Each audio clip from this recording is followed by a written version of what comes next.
মা, হ্যাঁ দেখো তো মামা কি মাছ নিয়েছে। কি মাছ দেখি? এই নিহেরে মাছ।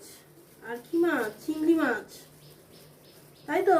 হ্যাঁ। চলো কাটা হোক নিহেরে মাছ আর চিংড়ি মাছ।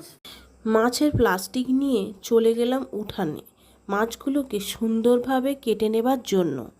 আমার যে সমস্ত বন্ধুরা চিংড়ি মাছের মালাইকারি এখনো পর্যন্ত বানিয়ে ওঠোনি, তারা অবশ্যই দেখবেন খুব সহজ ও সিম্পল পদ্ধতিতে এবং অনেক কম সময়ে বানিয়েছি চিংড়ি মাছের মালাইকারি। মনে রাখবেন, চিংড়ি মাছের মালাইকারিতে নারকেল দুধ একটি বিশেষ উপকরণ।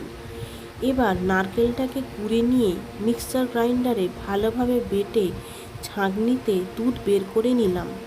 এবার একটি থালাতে বড় পেঁয়াজ, আদা, রসুন, সর্ষে, পোস্ত, কাজু বাদাম আর শুকনো লঙ্কা একের পর এক মিক্সচারের মধ্যে দিয়ে ভালো করে গ্রাইন্ড করে নিলাম। এবার ধুয়ে রাখা চিংড়ি মাছে নুন ও হলুদ মিশিয়ে রেখে দিলাম। কড়াই গরম হলে তেল দিতে হবে।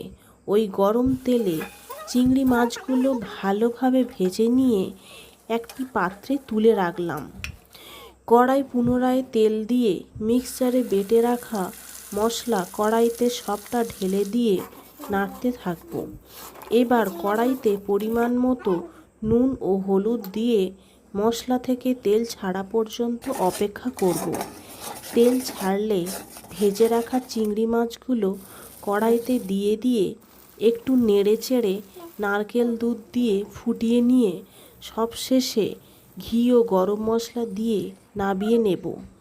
যা খেতে হয়েছিল জাস্ট অসাধারণ। প্লিজ আমার চ্যানেলটি অবশ্যই সাবস্ক্রাইব করে দেবেন যারা দেখছেন, তাহলে পরবর্তী ভিডিও বানাতে আমি ভীষণভাবে উৎসাহ পাবো।